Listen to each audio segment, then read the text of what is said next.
E aí, galera, bom dia, tudo bem com vocês? Hoje a gente vai basicamente tentar definir aqui uma operação um pouco estranha, né, um pouco inusitada. O que que seria o cosseno de derivada, né? Então, você deve estar imaginando, pô, Felipe, mas não faz muito sentido, né? Cosseno é uma função trigonométrica, derivada é um operador diferencial, e qual é o sentido de você escrever basicamente um tipo de expressão desse tipo? Então, a primeira coisa que a gente vai fazer, a gente vai discutir aqui alguns conceitos mais básicos sobre o que são operadores, né? De uma maneira relativamente formal. E depois disso, a gente vai tentar introduzir a ideia de você ter funções de operadores, né? A música de hoje aí foi recomendada por alguns inscritos aí, o pessoal que está mandando recomendações aí para o canal. Então vamos lá.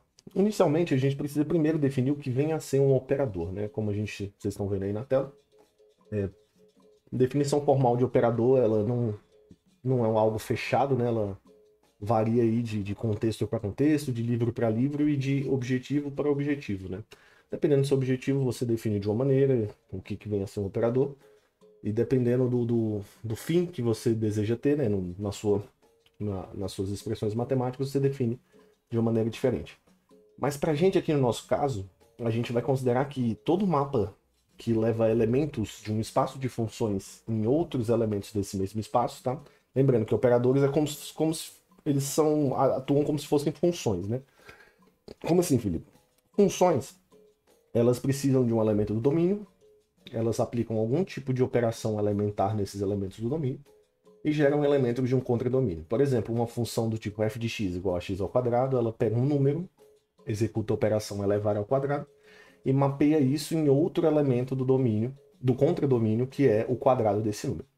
Só que a gente pode ter funções de elementos com mais, de objetos com mais estrutura, né? E no caso de operadores, operadores são mapas, ou seja, funções, entre aspas, que atuam em, em funções assim, vamos dizer mapa, né? Mapa é a forma melhor de falar. Que atuam em funções, né? Elementos de um espaço de funções, basicamente são funções, e transformam essas funções em outros tipos de funções. Por exemplo, a derivada é um operador, né? Então, basicamente, se você já teve um pouquinho de estudo aí no que vem a ser teoria de operadores, basicamente a derivada é um operador linear.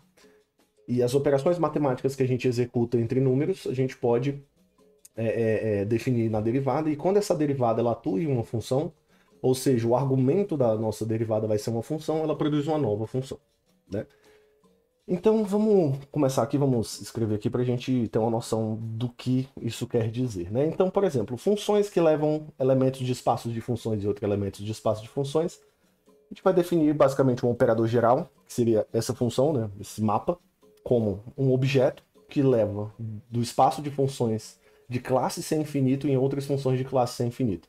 O que são funções de classe sem infinito? São as famosas funções suaves, né? Aquelas que são infinitamente diferenciáveis e que você não precisa se preocupar com a continuidade da derivada dessa função.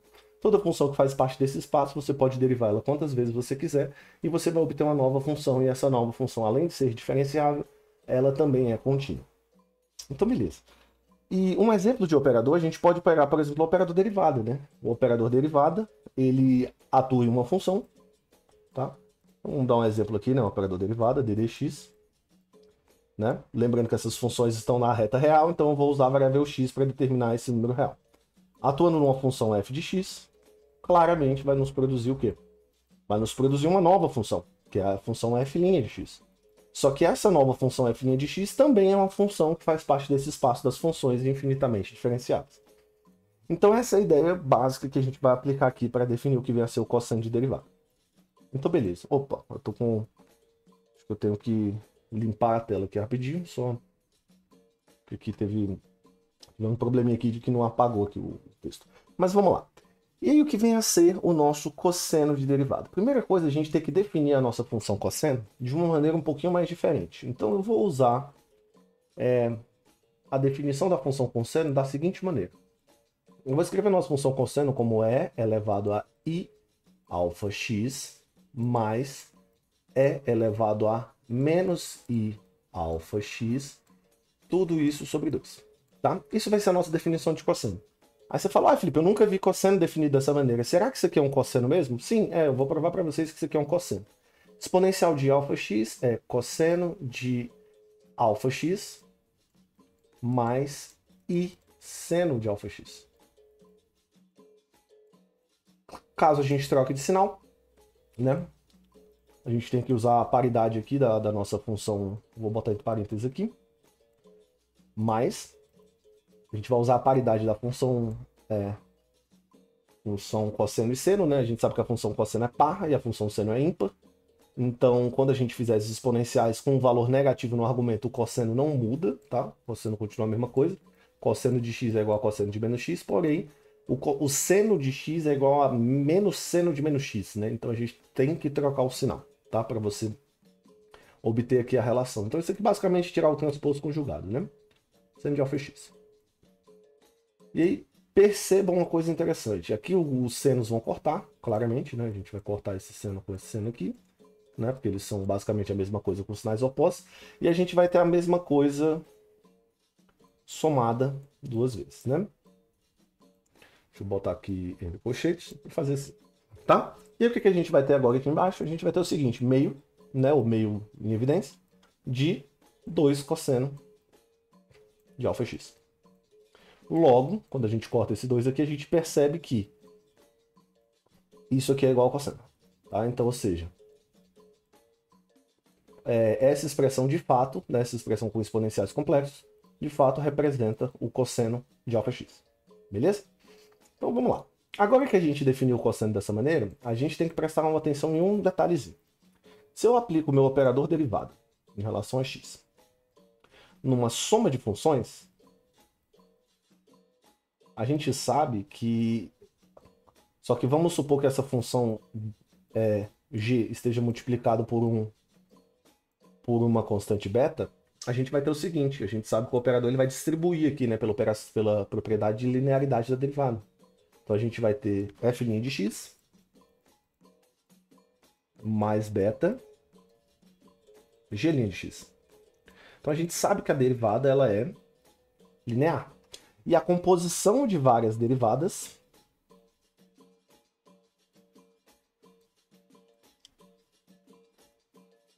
n vezes de uma função f de x, a gente sabe que é a mesma coisa de derivar. A derivada ela compõe, vamos dizer assim, linearmente, a gente vai ter a derivada enésima, tá? Então vou botar assim, ó, essa vai ser a notação que a gente vai usar, que é a derivada enésima de x. Eu derivei n vezes a nossa função, tá? Então com essas duas propriedades em mente, vamos tentar escrever o nosso cosseno de derivada aqui dessa forma, tá? E aí a gente vai perceber o seguinte, que para escrever o cosseno de derivada dessa forma, a gente precisa definir o que seria exponencial de derivada. Então, o exponencial de derivada é bem simples de definir. A gente sabe que a função exponencial de alfa e alfa x, ela é igual ao somatório, tá? Deixa eu fazer o somatório mais bonitinho aqui. Somatório de n igual a 1 até infinito, de n igual a 0, na realidade, né? Desculpa, de n igual a 0 até infinito. De i alfa x elevado a n sobre n fatorial. Tá? É a definição básica ali que você aprendeu em séries de Taylor, né, em cálculo. E essa definição básica de cálculo em relação de séries de Taylor, a gente vai usar ela para trocar o argumento desse exponencial para uma derivada. E ver o que vai acontecer, qual é o sentido disso, né? Então, a primeira coisa que a gente tem que ter em mente é o operador ele atua em uma função. Então, como é que a gente vai transformar isso aqui num operador? Simplesmente a gente vai fazer o seguinte. Como é que a gente vai transformar isso num operador? A gente vai escrever i alfa derivada. Beleza? Porém, isso aqui é um abuso de notação, tá? Eu vou definir essa ação aqui como se fosse o somatório. Isso é uma definição, tá? Para que tenha a mesma estrutura do exponencial normal. Beleza? Porém, eu vou fazer o seguinte, ó. Eu vou colocar o i alfa aqui, elevado a n sobre n fatorial. Beleza? Só que aqui eu vou aplicar n vezes a derivada. na função que eu colocar aqui. Lembrando que eu vou ter que colocar alguma função aqui para esse operador agir, tá? Vai ter que ter alguma função aqui onde esse operador vai atuar. Então, para a gente ver o que isso aqui faz com a função, eu vou escrever aqui embaixo o exponencial de derivada atuando na função, tá? Então, o exponencial de alfa derivada agindo na função f de x nada mais é do que o seguinte: somatório de n igual a 1 até infinito, beleza? De i alfa sobre n fatorial elevado a n vezes a derivada enésima da função de x.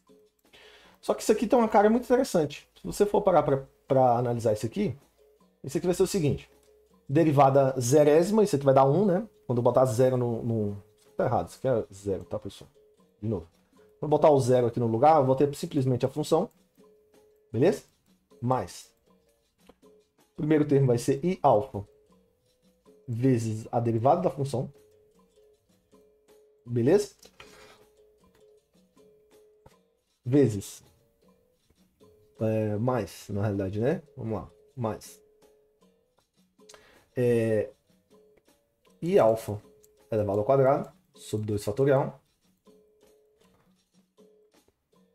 vezes terceira derivada, ou segunda derivada, né? E por aí vai. Só que se você lembra um pouquinho das definições de série de Taylor, isso aqui nada mais é do que calcular a série de Taylor da seguinte função. Isso aqui é a série de Taylor da seguinte função. Tá? Essa expressão desse somatório nada mais é do que a série de Taylor de f de x mais i alfa. Tá? Você faz a série de Taylor de f de x mais i alfa, você vai obter justamente isso aqui. Beleza, pessoal? Então, perceba o seguinte, que exponencial de i derivada nada mais é do que a composição de vários derivados atuando em uma função multiplicada por um i alfa sobre n fatorial. Só que isso nada mais é do que calcular a série de Taylor dessa nossa função. E essa nossa função, claramente, ela vai estar deslocada ali um pequeno argumento, tá? Essa nossa função vai estar deslocada ali um pequeno argumento.